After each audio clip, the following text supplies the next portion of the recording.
मोहम्मद अब्बास की स्कीइंग की कारकर्दगी विंटर ओलंपिक्स में कुछ खास तो नहीं थी, लेकिन इनकी शिरकत ही किसी फतह से कम नहीं।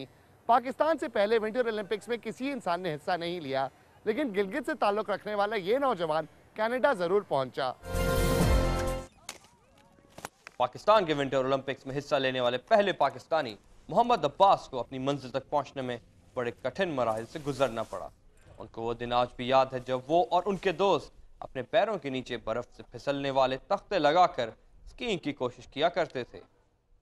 मेरे अंदर बहुत जज्बा था उस टाइम, बहुत जज्बा। और पाकिस्तान का फ्लैग जब मेरे हाथ में था तो मुझसे बर्दाश्त नहीं हो जा रहा था कि मैं कितने मुझे खुशी हो रही थी। उन्होंने अपनी ज़िंदगी की इब्तिदा सूबा सरहद के एक गरीब ख़ानदान से की, लेकिन बाद में ईरान, लबनान और ऑस्ट्रेलिया से लेकर कनाडा के विंटर ओलंपिक तक उन्हीं के हाथों पाकिस्तान का झंडा बुलंद हुआ। हम टोटल जो थे पार्टिसिपेट वो थे 103, तो उसमें से कोई 19 बंदे वो कर ही नहीं सके, जिसमें गोल्ड मेडलिस्ट भी थे। तो बाकी मैंने इंशाल्लाह मुकम्मल कर लिया है। वो जो मेरा जो दोनों रन थे वो, और था बड़ा डिफ़िकल्ट आईसी था। मुझे बहुत खुशी हो रही थी कि मैंने इंडिया को पीछे छोड़ा है। अब्बास ने गुज़श्ता बरस 10 मुकाबलों में हिस्सा लिया। उन्होंने तरक्की पजीर ममालिक में स्कीइंग के फ़रोग के लिए इंटरनेशनल स्की फेडरेशन के लगाए गए कैंप में भी हिस्सा लिया, जिसकी बदौलत उन्होंने ओलंपिक में रसाई हासिल की। पाकिस्तान एयरफोर्स के वेलफेयर फंड से भी उनकी इमदाद की गई। मोहम्मद अब्बास के स्कीइंग के सफ़र का आगाज़ उस वक्त हुआ जब 1982 में उनके कोच फारूक जाहिद की पोस्टिंग कराकरम के दामन में वाक़ गिलगित शहर में हुई, और वहीं पर आर्मी ने अपनी मशक के लिए बर्फ़ की एक ढलान बनाई, जहां अब्बास अपने बाकी दोस्तों के साथ स्कीइंग की मशक की कोशिश किया करते थे। जो बाहर इंटरनेशनल एथलीट हैं वो साल में कम से कम 6 से 8 महीने जो है वो बर्फ़ पर ट्रेनिंग करते हैं। और ट्रेनिंग का मतलब सिर्फ ये नहीं है कि ऊपर दे और नीचे आ दे, उसके लिए बाकायदा टेक्निकल जो है वो टर्म्स होती हैं, बाकायदा उस ट्रेनिंग का एक सिलेबस होता है जिसको वो फॉलो करते हैं। अगर हम अब्बास को और अब्बास के साथियों को ये जो है वो सहूलियात मुहैया करेंगे तो डेफिनेटली ये पोडियम पर आएंगे।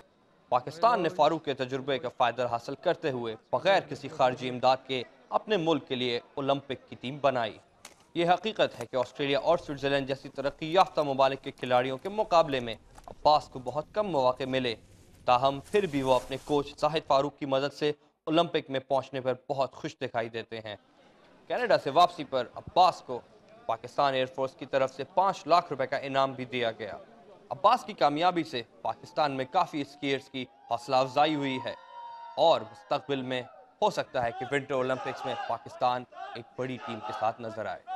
Faraz Qasim, Dawn news.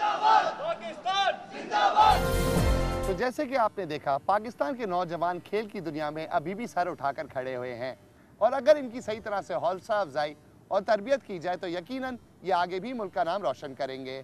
लेकिन ऐसे नौजवानों को मुल्क क्या वसाइल देता है और इनकी क्या मदद करता है? आइए बात करते हैं सिंध के सूबाई खेल के वजीर मोहम्मद अली शाह से और देखते हैं कि इनको क्या मदद मिल रही है। हॉकी और क्रिकेट में क्या हुआ, इस पे पहली बात तो आपके ख्यालात क्या हैं और क्या गलती हो गई इस दफ़ा? हॉकी में जहाँ तक ताल्लुक़ है हॉकी का, तो अब सबको पता है कि हमारी बहुत पुअर परफॉर्मेंस हुई है।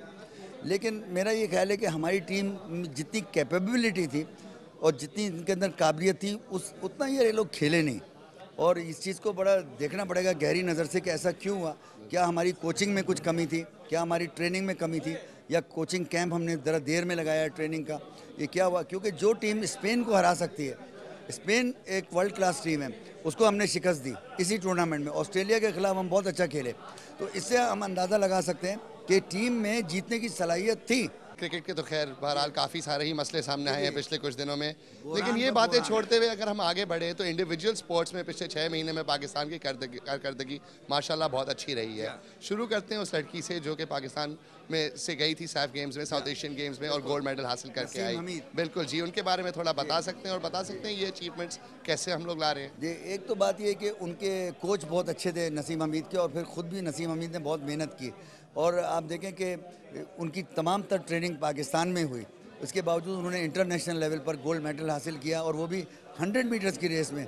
रेसें तो बहुत सारी होती हैं, लेकिन 100 मीटर की रेस जो है वो तो क्वीन ऑफ द रेसेस कहलाती है। डॉक्टर साहब, यकीनन हमने और भी गोल्ड मेडल लिए, हमारे कराटे में भी लड़की की कारकर्दगी बहुत अच्छी थी, लेकिन ये इनकी इंडिविजुअल ब्रिलियंस थी। जिस तरह के जहांगीर खान एक इंडिविजुअल ब्रिलियंट थे और उन्होंने पाकिस्तान के लिए इतना नाम पैदा किया, तो इसलिए नसीम हमीद या दूसरी जो लड़कियों ने तमगे हासिल किए, इसमें कोई उनके ट्रेनर्स का या एसोसिएशंस का बहुत बड़ा कमाल नहीं है। उनकी अपनी मेहनत बहुत ज़्यादा थी, लेकिन हमें चाहिए कि अगर इस अपॉर्चुनिटी को कैश करना है तो हमें इन ब्रिलियंट प्लेयर्स को पाकिस्तान से बाहर ट्रेनिंग के लिए भेजना चाहिए। इसी बात पे आया था डॉक्टर साहब, आज इन पहलवानों के साथ भी मुलाकात हुई, ये भी गोल्ड जीत के आए किर्गिस्तान में एशियन गेम्स में, और ये इंडिविजुअल्स जो है आगे आगे बढ़े जा रहे हैं। स्कीइंग विंटर ओलंपिक्स तक में हमारा एक शख्स जो है पहुंच गया है।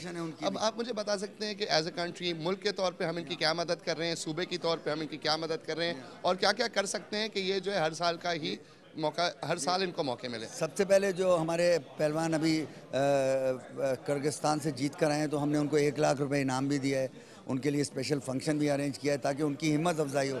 और असल बात यह है कि इससे जो नए आने वाले खिलाड़ी होते हैं वो देखते हैं कि मलाखड़ा में, कुश्ती में, इसमें भी कुछ उनको फ्यूचर मुस्तकबिल नज़र आता है। तो इसलिए हम इनकी हिम्मत अफजाई इसलिए कर रहे हैं ताकि और भी खिलाड़ी इस खेल की तरफ राग़िब हों और उनकी हिम्मत अफजाई हो, ताकि हमें नए नए टैलेंट मिले। फेडरल लेवल पे कोऑपरेशन है कि नहीं है?